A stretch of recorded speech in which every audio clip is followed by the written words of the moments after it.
What I think will be a really special night. I think it'll be an informative evening for you. I think it will be one that will be inspirational to you, because we're going to be able to see and hear a little bit of what goes on at Faith Mission and Faith Refuge.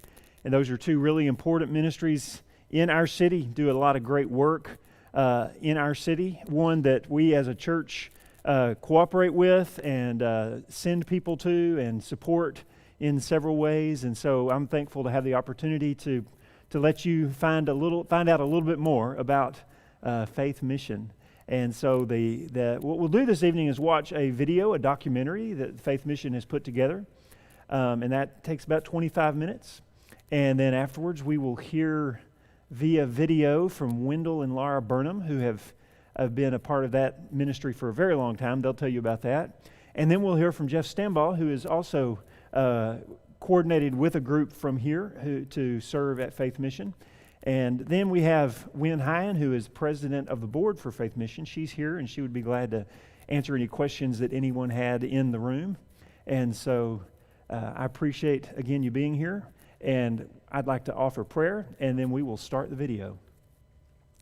Father, we are thankful for the evening and thankful for the opportunity to gather in person and through the live stream.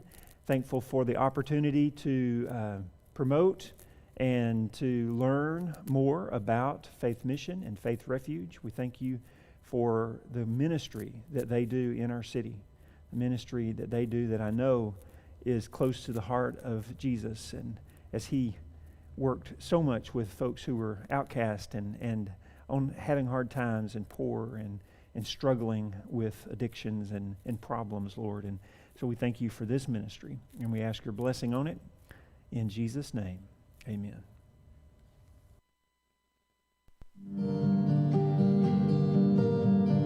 What do all of these people have in common? They or someone they know has been homeless. These are their stories. And in them, we find a gift. I grew up in a very disruptive family. My mother, bless her heart, had some mental issues. My dad was an alcoholic.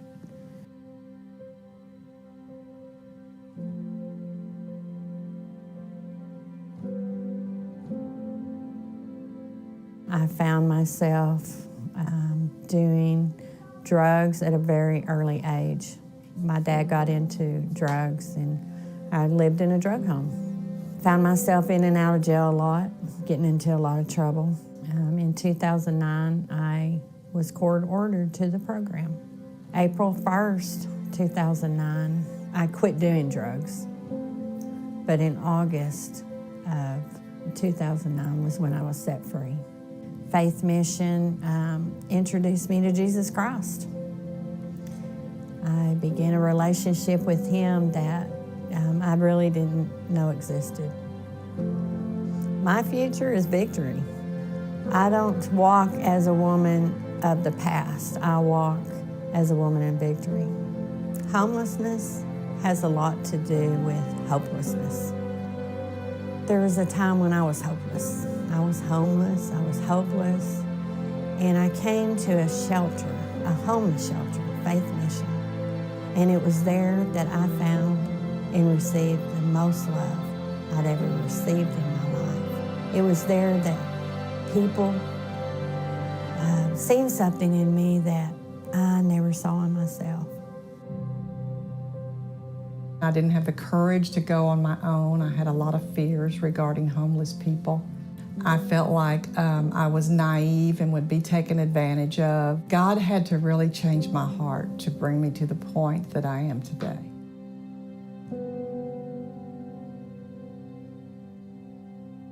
That was the beginning of jail ministry for me. And I quickly came to know some of the women. I started meeting with some of them once a week. And we saw them as real people, not as statistics or not as nuisances to society. I quickly realized that something needed to be done for her and women like her so that they didn't have to go back out onto the streets and sell their bodies just to survive. So every time I would speak, I would say, we've got to do something for these women. We've got an ugly secret in Wichita Falls. There's no place for women to go that is safe when they leave the jail. They had a big reluctance to go to the mission, and many times they would choose living under a bridge before they would go to Faith Mission. I began to picture a 3-bedroom house with house parents where women could live. And the more I spoke, the more people would come up, certain people that God handpicked would come up to me after I spoke and would say, I'll help you. 9 of us came together and raised over $4 million. And my 3-bedroom house that I had pictured ended up being Faith Refuge, which is, I think, 24,000 square feet. It is so much more than I ever would have dreamed that we would be able to have here in Wichita Falls. Being connected to Faith Mission and Faith Refuge has helped me to fulfill my God-given purpose. I get to see miracles happen through the glass as I am visiting with these women, and I see them literally transformed before my eyes. And then to know that there is a good place, a path for them to move towards self-sufficiency and to learn how to lead a godly life.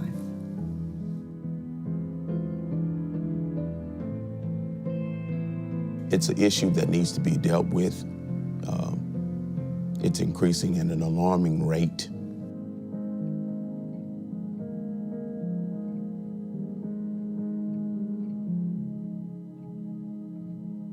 I had 30 plus years of drugs, alcohol, and the streets. And one day, I took my mom's car. You have to excuse me. I took my mom's car, and I had it for 6 months. And my family wouldn't take me back after that escapade. And I had just given up. I was broke, but didn't know I was broken. I was living in crack houses, park benches, wherever I could just get some rest is where I laid my head. I had a period of sobriety for about 6 months, and I relapsed again for about 45 days. And that was when the veil was lifted off my eyes that I was just completely broken. And about that time, a friend of mine told me about Faith Mission and their New Beginnings program. And I decided to come up here and give it a try. And I didn't know what to expect, but I knew I was ready for change.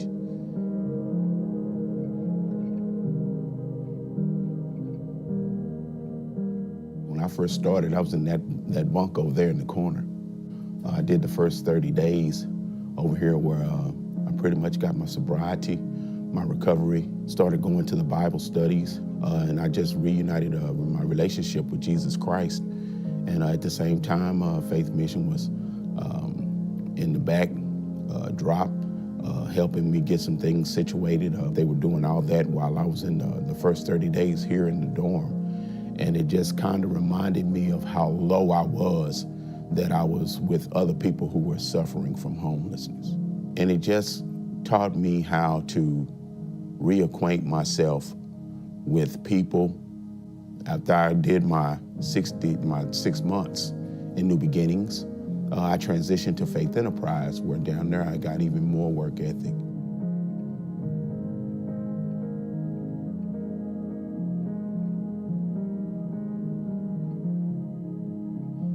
Upon successful completion of Faith Enterprise, I moved over into the transition house. I just waited on God to give me the opportunity to move into my own place, and I stayed there all the way up till I had about 30 days left, I think it was, and I moved into my apartment. I hadn't had an apartment in almost 10 years. I just thank Faith Mission. Well, let me retract that. I thank God for using Faith Mission as the catalyst for helping me get my life together. I suspect that many people in the community have some of the same problems that some of the men and women here do. It's just that you can't tell from outward appearances because some people cover pretty well. I understand the fears. We have a litigious society. Our experience has been that these people are a good bet. I think most people make their assumptions about how people got in those conditions. I think that we underestimate incredible impact that is beyond the control of a lot of people, whether it's substance abuse or the family that they grew up in. It's easy to think that, well, they're just not trying, but if you've ever worked with somebody who's had a traumatic experience in their home as a child, or someone who's dealing with substance abuse, it really changes your attitude.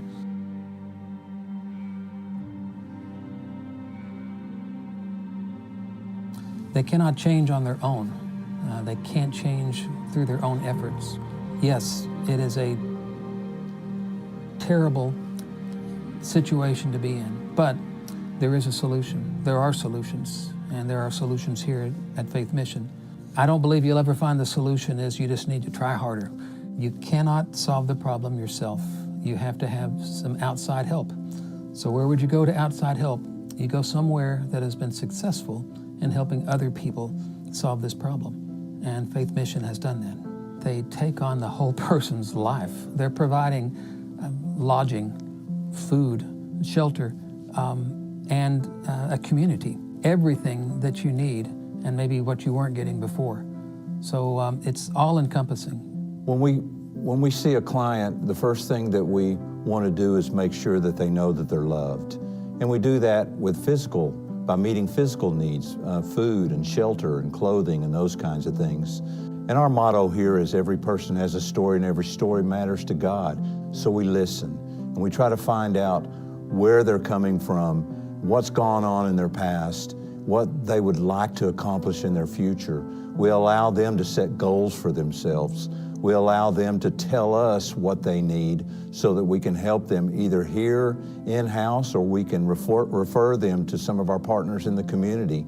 Our staff has been so committed to helping our clients. This is one of those things that only we can provide the services for in our community. The homeless people don't have a place to shelter in place. This is their shelter. This is the end of the road for many of them. You know, my main concern is making sure my kids have a stable environment, a positive environment. Everybody was nice. All the kids were my friend, and they were playing with me every day.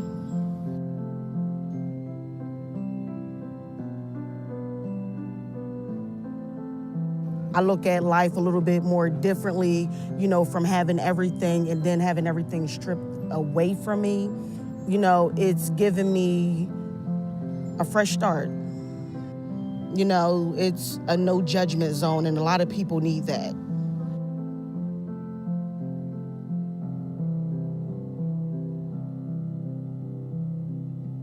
I want to be a doctor taking care of people. I want to be a firefighter taking care of people because I'm going to take the fire out. I think sometimes we want God to give us a whole lot of choices and a whole lot of chances, but then with other people, if they've messed up more than once or twice, then we want, we don't want to give them another chance. And that's just not where we're supposed to be as believers.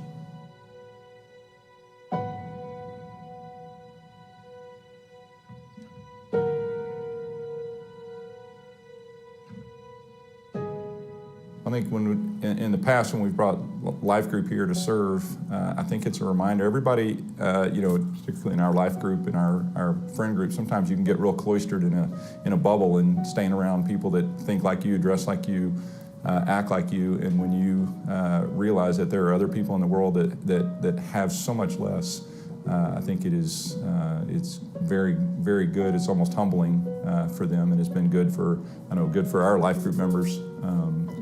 And our kids to see that.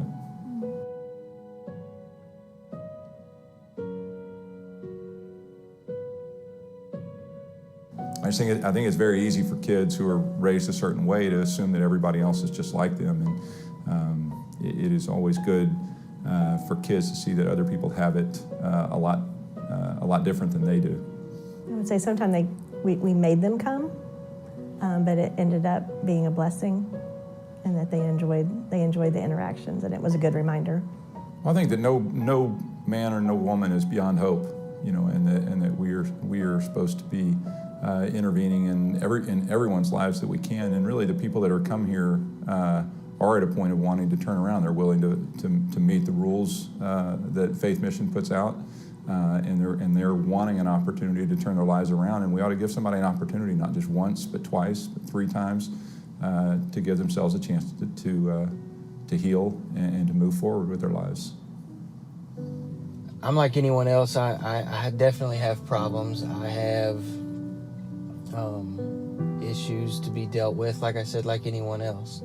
I've struggled with addiction for over 15 years, and I've tried treatment centers, tried to address my drug addiction, which was actually never the issue. It was what I used as a solution for the issue that I had, which was a spiritual deficiency. I didn't know Jesus Christ as my Lord and Savior.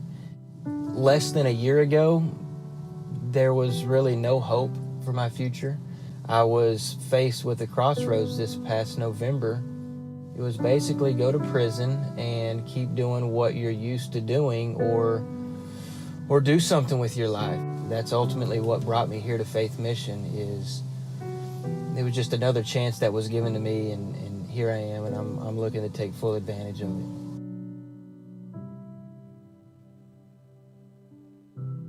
When I was young, my mother and father were drug addicts, like hardcore drug addicts. They used everything, every type of drug. They drank, partied all the time. Their addiction took them to the point of where I was 4 years old whenever they left me with my 2-year-old sister and infant brother. We lived out in the country. We didn't have anybody. I remember my brother crying and not knowing what to do. I just knew that he had a bottle, and that's all. I didn't know what to do. And then from that part, I'm not even really sure how we made it through that. But I remember being so scared. And before that, my father started coming into my room and molesting me. I was a child, and he was coming in there upsetting me. Life just kind of went on that way. I took care of my brother's sister. My mom had 2 more children. I took care of them. I knew how to cook, everything by the time I was 5 years old. And I remember the first time I had to go to school. And it's a small school, and I remember going to school, and I was crying and crying. And my dad and they were like, "What? Don't cry." They just left, because the teacher said I would be okay. Well, I was so scared because my brother and sister were at home, and I was afraid they were going to leave them. That they were just going to, leave them, and they couldn't take care of themselves. And then, so time went on, go to this house, and they have methamphetamine there. And I remember that guy told me, "Do you want to forget everything bad that's happening in your life?" And I was like, "Yeah, I did." So I did math. From that day forward, that's all I did. That's all I cared about. I went to jail. I was in and out of my kids' life. I would tell them, "I'm coming." They'd have their bags packed waiting on me. I'd never show up. I was breaking their hearts just as much as my parents were breaking mine, had broke mine. And up until that point, I denied there was a God. There was no God, and nobody could tell me any better, because if there was a God, why would he allow anything like that to happen and love us? He does not love us. I hated him. I hated him because he had the power to do something and he didn't.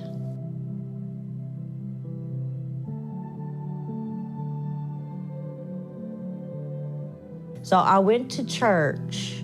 I just felt this feeling come over me. Like I felt peace. And then after that, I was in church all the time. And so I remember being there, and I told them, I was getting ready to get paroled out, and I didn't want to go out. I didn't want to leave because I knew while I was in there I was not going to use drugs. And I was so scared, and so I just prayed. I said, God, don't let me out.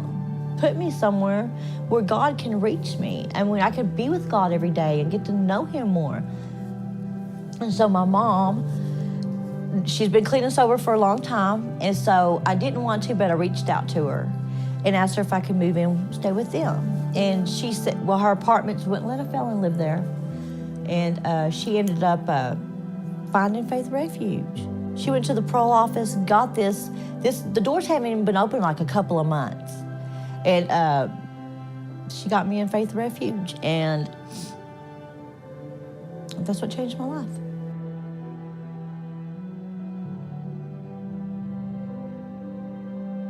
This house like this gives women opportunity to be able to go out in the world and live a good life, to go out there without the stress and the worry, because they will have money, they will hopefully have a car. There's nothing like security in the bank.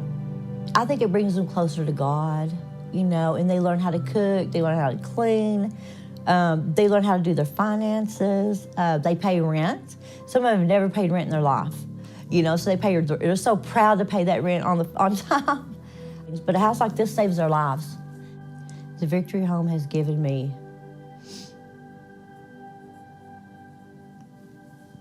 the opportunity to help other women. I'm thankful for my past, thankful for all the pain, all the hurt, because if I had not gone through that, I wouldn't have a testimony today. I wouldn't be able to reach women from the Faith Refuge, women here at the Victory Home, and it was all worth it now that I understand the bigger picture. So I look at it this way, everything that's out there, and I tell the girls here that everything we have gone through out there, we were being prepared for a ministry. And if we don't take and do that ministry that the Lord blesses us with, then what was it all for? Why do we go through all that? If we're just gonna, yes, being saved is good, but if we're not trying to help other people, because God did calls all of us. It just depends if we're gonna accept that call or not.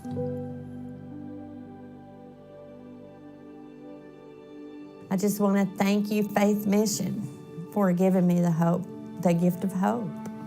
I want to thank you, you know, that I have such a huge extended family. And just thank you for giving me a chance and for showing me more love than I've ever had in my life. Thank you for giving the gift of second chances. Thank you for giving me the gift of being a successful grandfather, a successful man of God, a successful son. Thank you for giving me the gift of being a man again. Thank you, Faith Mission, for the gift of mixing compassion with wisdom. Thank you for the gift of a fresh start.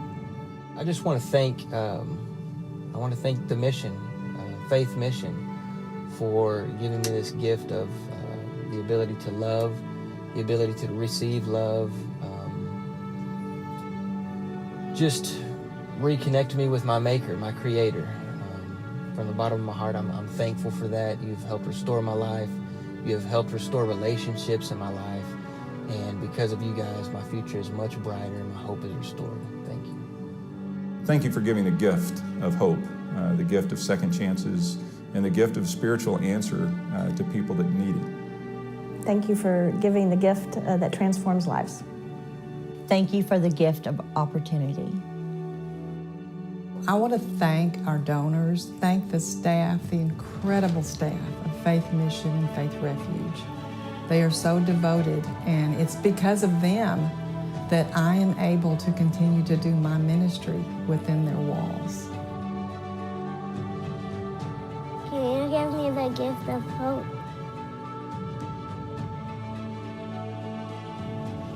Thank you for watching. We greatly value your time and consideration. 2020 has been a very challenging year for Wichita Falls Faith Mission. Would you consider a gift to ensure this vital ministry continues to give the gift of faith? God bless you.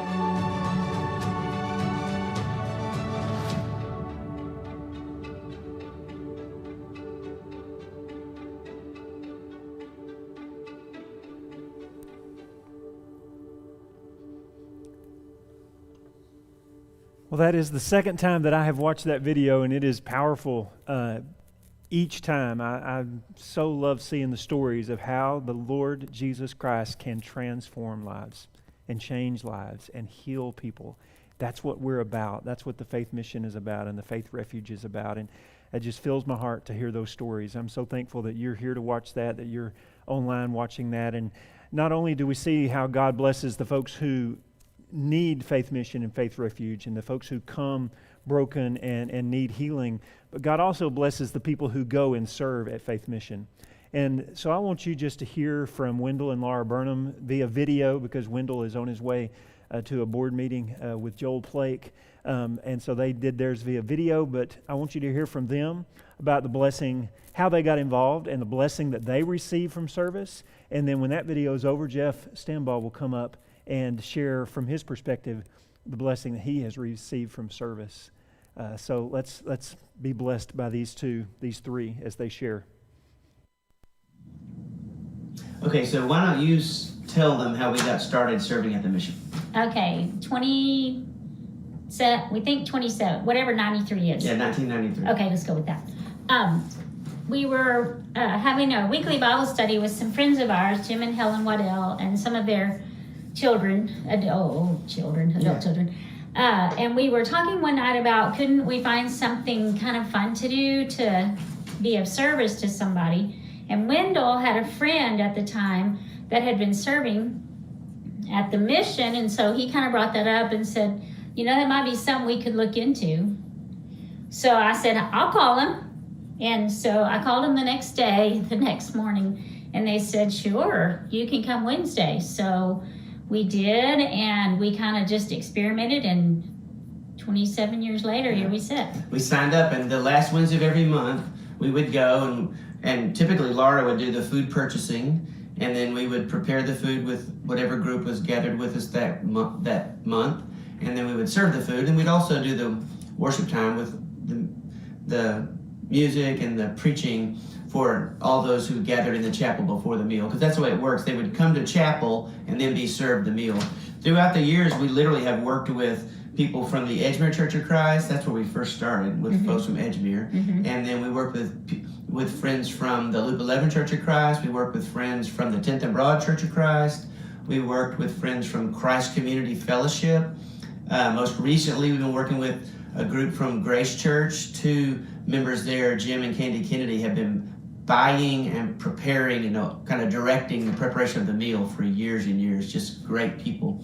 They recently retired from doing that, and the last few times the Mustangs for Christ kids have been helping us serve there. So it makes it more fun because you've got a team of people. The mission is a unique place because there are men who come there who enter into a program. There are some who come just for the meal, but there are those who enter into a program. Some come to house, and then some come to be in this program. We've had the privilege of seeing people's lives changed by the power of Christ through Bible study, through the preaching of the Word, through their discipline they show, through cleaning and serving themselves at the mission, and just through the grace that they receive through the staff at Faith Mission through the years. We worked with Pete and Sharon Smith, who founded the mission. We worked with Vicki Payne, who was the director of the mission for a while. We've worked with Steve Sparks, who's the director of the mission now. They're our friends, not just the staff, but the people who come there. They're our friends that we've known throughout the years. Arnold, one of the night managers, Tony, the security guard. We're grateful for the opportunities that we've had there. Herman. I remember Herman, so I want you to tell the banana story when Herman was the manager there. Okay, so one of the nights I had gone to buy the food, and we were unloading it out of one of our minivans that we owned onto the dock, and there was always a couple of program guys there that would help us unload. They're very kind. I had tried that day. In fact, I tried almost every time to get fresh fruit, because a lot of the food they have there is donated from somewhere else, and there's not a lot of fresh fruit. Right. And at the time, they still had families at the mission, so there was always kids.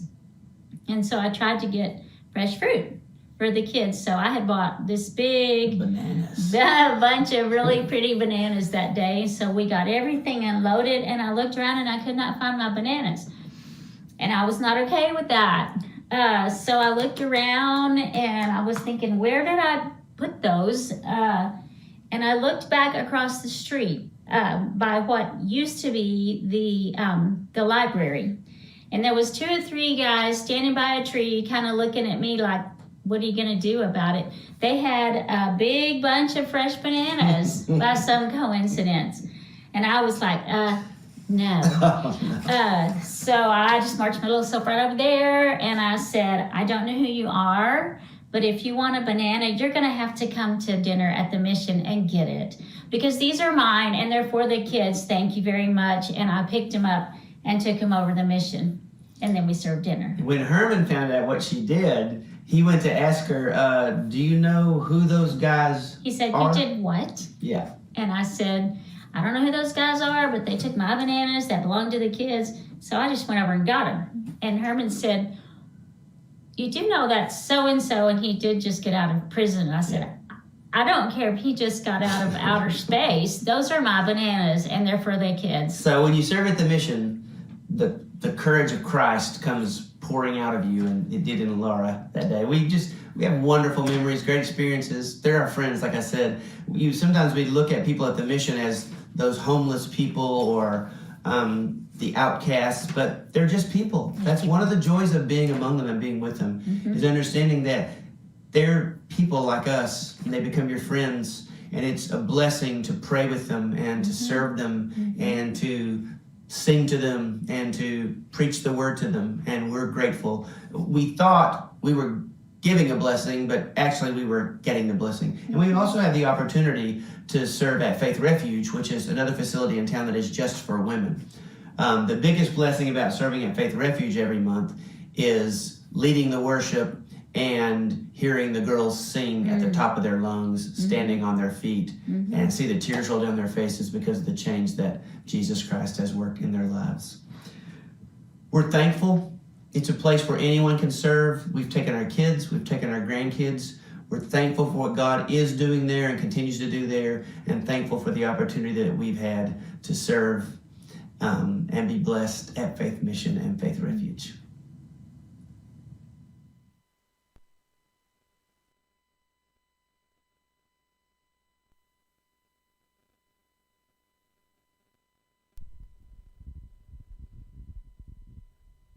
Our role is similar to what Wendell and Laura just described, but we're rookies. We've been doing this for about 3.5 years, so we don't compare. And if you were to say to me, why did you get involved with this? It was very simple. I had the opportunity to volunteer with the same group that they're a part of. Randy and Kathy Rogers invited me to come down, and I watched the operation, and I said, this is doable. And you read in the Bible, Jesus said, you're always going to have the poor. And the thing that is really incredible about it is the easiest and cleanest way to make a difference in people's lives. And that may strike you as odd for me to say that, but I went and I said, this is something that we can do. And so I want to thank the Taylors, The Mariottis, the O'Learys, the Stanfords, the Browns, and Danny Martin are all kind of in our posse as we do this. And let me just describe to you what it's like, and you can figure out how you can plug in if there's something. We own the first Friday of every night, or first Friday of every month. That typically is not their larger crowds because the government payments come in on the first of the month. And so particularly if we have a first or second of the month, we anticipate a smaller crowd, although some of our biggest crowds have been on the first or second. So you have to be kind of cautious in planning the food. I plan the food for about 80 people. In other words, we assume we're going to feed 80, 90 people a night. And I go in, and you know me, I'm a numbers guy. Okay, a third of a pound of meat, Danny and I, so third by 30 or 40 pounds of meat. And you build. And the cool thing about the folks working with us is Danny and the Browns have experience doing large group cooking. And so Danny usually goes out and he tells me exactly what he wants me to buy for the menu. And the goal is not just to put out a meal, but to put out a meal that they enjoy. And fortunately, we have the cooks who can pull that off. And what's curious is the women will tell you they don't cook. Bless Ann's heart. If we have onions, I go looking for Ann because she'll cut them. And past that, they stay clear. And Danny and Paul and some of the other guys are their assistants, and we just chip in and we do it. And the thing I love about it is it's quote unquote easy. I leave work at 4:30, go to Sam's. I show up on the loading dock at 5:45. The rest of the group is there at 5:45. We start cooking. The first serving is at 7. That's when the programmers eat. That's usually about 30 people, give or take. And then they'll sit there from 7 to 7:20, 7:30. They clear out. We reset the area and put the cups out. That's usually when we'll eat. And then at 8 o'clock, when chapel ends, we feed the rest. How many will be there? Unknown. It could be we fed it probably as few as 25 or so off the street. Some nights it's 50 to 60. And the only humorous story I can tell you about this is that I am the king of portion control. I tell those serving ladies, they get those big spoons out and they're ready to go to town. And I go, you're going to have to dial it back a little bit because I know how much food is in the back and I know what I planned. And that serving size is not going to last because the number one fear is that you'll run out. And you don't want that to happen. And only twice have I had to go out and buy more food to make sure that we were comfortable, that we weren't going to run out. And believe it or not, 8:20, 8:30, we're out the door. And so for 4 hours of my time, once a month, I get to go serve the poor. And I learned things about Faith Mission watching this video that I didn't know. I am grateful for Faith Mission. I am grateful for the opportunity they give us to serve. It's just, Jesus said, feed the poor. How do I do that? I go to Faith Mission. And so if you're motivated by that, there are all sorts of ways, and Wynn can probably tell us how they do on coverage. I think most evening meals, they probably have a group of volunteers. But that's all we did. We said, what night do you have? And Friday nights work well because I don't work late on Friday nights. So you could go down and you could talk with them and see if there was a time you could plug in. And it's easy. And like they say, it's a blessing because you get to know the people. And Paul has said this publicly, so I'm not speaking out of turn, but Paul said, I used to think that people that were on the streets were there because that's where they wanted to be or that's where they deserved to be. And then I got down there and met them, and I realized that just wasn't the case. So, Wynn, I think you're up next. I will. Jeff, and thank you, Wendell and Laura. And this, if you don't know her, this is my dear friend, Wynn Hine, and she is the president of the board at Faith Mission, Faith Refuge. And Wynn, I would love for you just to share some things that you might be able to share. And as Jeff mentioned, share some specific ways that our folks could get involved. And then if there are any questions, I know you'll be ready to take those. Okay, sure. Well, thank you for having me, Ken. And I just want to say thank you for being willing to show this film tonight. And really, it was the goal of the board at Faith Mission to connect with our community. And so often people think that the mission and the refuge are just a bed and a meal for the homeless, but as you've seen from the film, it's so much more with the programs that are offered and the job readiness training and the transitional housing. So lives are truly transformed there for many reasons, and this year has been difficult for nonprofits because we haven't had face-to-face interactions, we haven't had fundraising, we haven't had thank you meals and volunteer, efforts where we get people together and say thank you. And so we brainstormed, how could we get our message out, and how could we say thank you, and how could we share what goes on? And what has happened as a result is this education piece has broadened our reach in more ways than we could imagine. Just from yesterday at 10 a.m. until today, this afternoon, on Facebook and YouTube, this has been viewed over 1,000 times. And in settings like this, we watched it at Edgemere last night, and in homes and in offices at lunch. And so we never know how many people are watching at any one time, but sharing the message was the goal. So we really wanted to make sure and educate and help people understand exactly what it's about. And so I think the producers of the video did a really great job putting the video together and the interviews and just helping people see the big picture.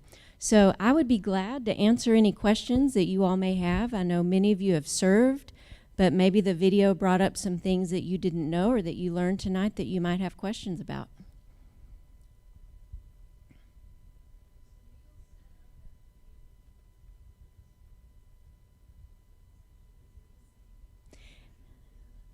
Yes, Alice Joy asked if the meals at the refuge are set up the same way, and they are.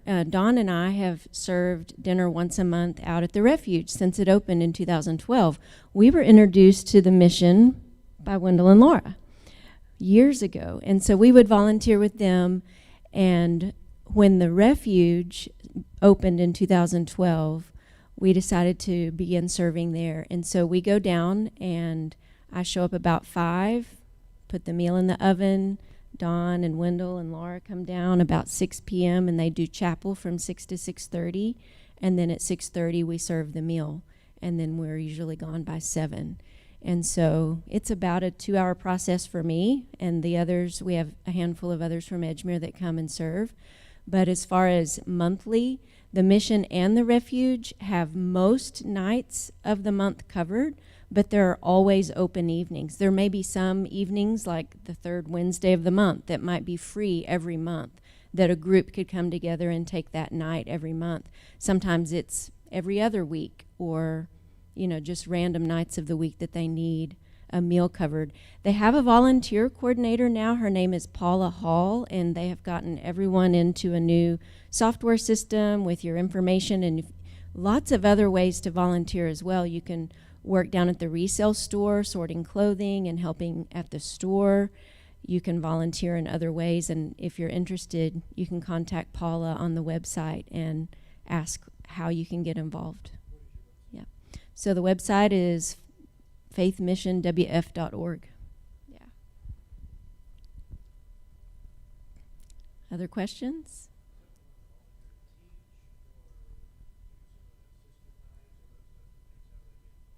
Okay, same thing. Dawn asked about teaching or getting involved on we have a night for the women once a month where women from the community come, and we do the IF gathering questions for an hour with the women that are in the program. And it's just a phenomenal evening to sit in small groups with the women. We're not doing it right now, but we want to resume that soon whenever we can. But anytime anybody wants to volunteer, just contact Paula. And as far as teaching and that sort of thing, Steve Sparks would be the one to to reach out to talk to about that. Yeah. I'm curious what Jeff learned that you didn't know before.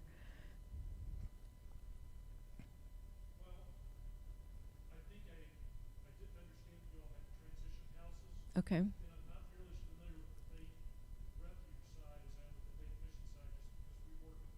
Right. Okay. Well, that's a great introduction question. He asked, just how the programs in the transition house work. So I can kind of give you a walkthrough. I think a couple of the graduates kind of went through their process, but for both the refuge and the mission, if you realize most of them are coming in as what they would be termed a client, and so a person off the street or an addict or a homeless person, or court ordered from a judge from the court, where they are sent to a program. In the first 30 days, they're called clients, and they go through what they call the Stepping Up program, where they have to prove themselves that they are committed and willing to submit to the rules and go through the program. For the men and the women, it's a 7 to 9 month New Beginnings addiction recovery program. So they have Bible studies, they have curriculum that they go through for those months. They also work at the resale store. They work in the kitchen. They help run the whole place, because it takes a lot of people to house that many, and so they all have cleaning jobs and duties that they're responsible for. So after that 7 to 9 month program, they graduate from that. The women have what's called the Career Academy. It used to be the Christian Women's Job Corps here in town. When that, I don't know if I would say it went under, but Faith Refuge took it over, and the Career Academy is now housed there. So the graduates graduate from the New Beginnings program and go right into the Career Academy.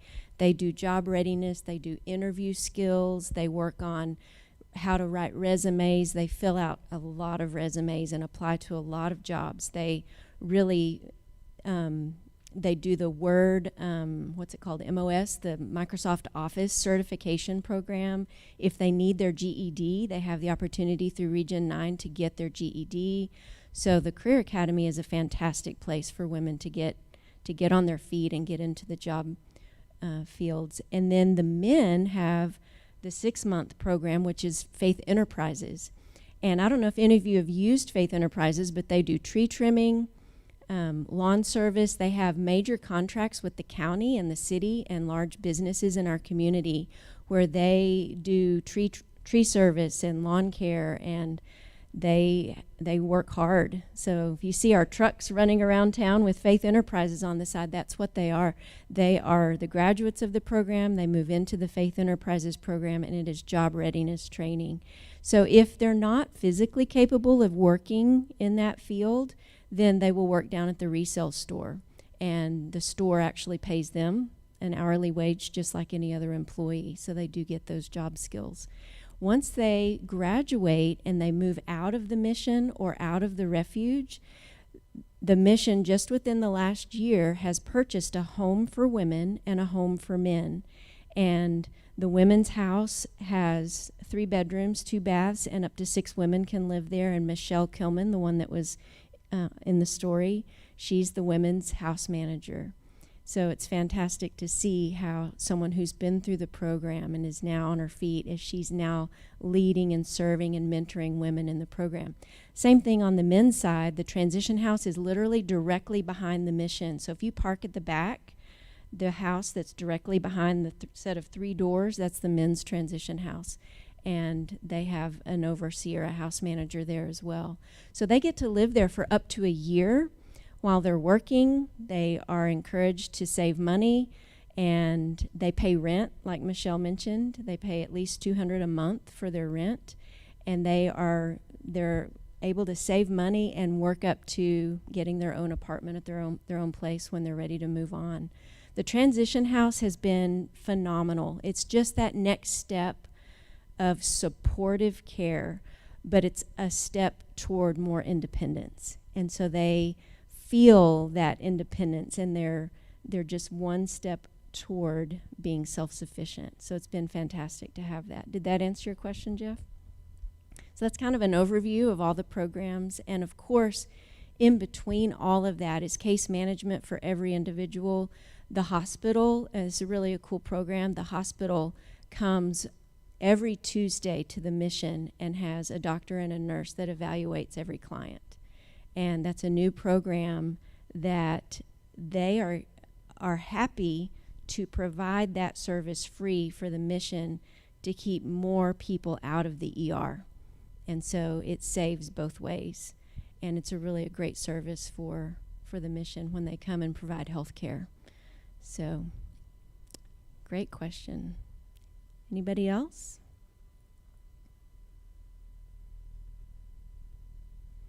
It has been such a privilege for Dawn and I to serve, like Wendell and Laura and Jeff have said.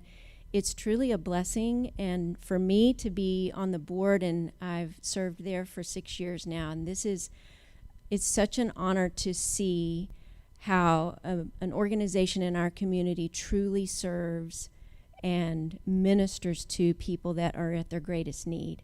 And one thing that we think about and talk about often is how people don't just show up there for a random reason. They're at the end of the road.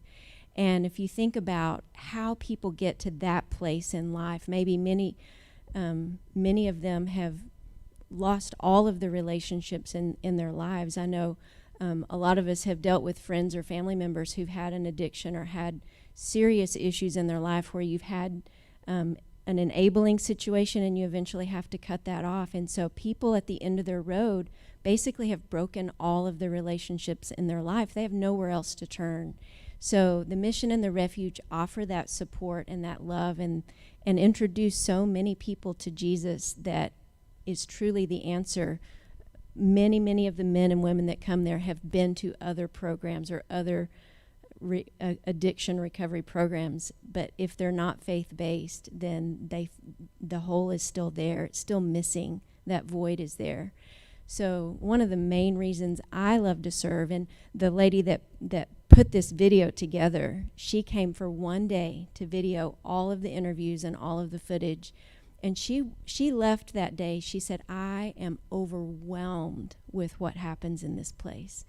And she said, it is very obvious to me that there's nothing that goes on here that the foundation of Christ isn't spoken on a daily basis. And you can see it, you can hear it, you can feel it. And that's one reason that I believe that the mission is successful. And not every person that comes there or goes through the program is successful.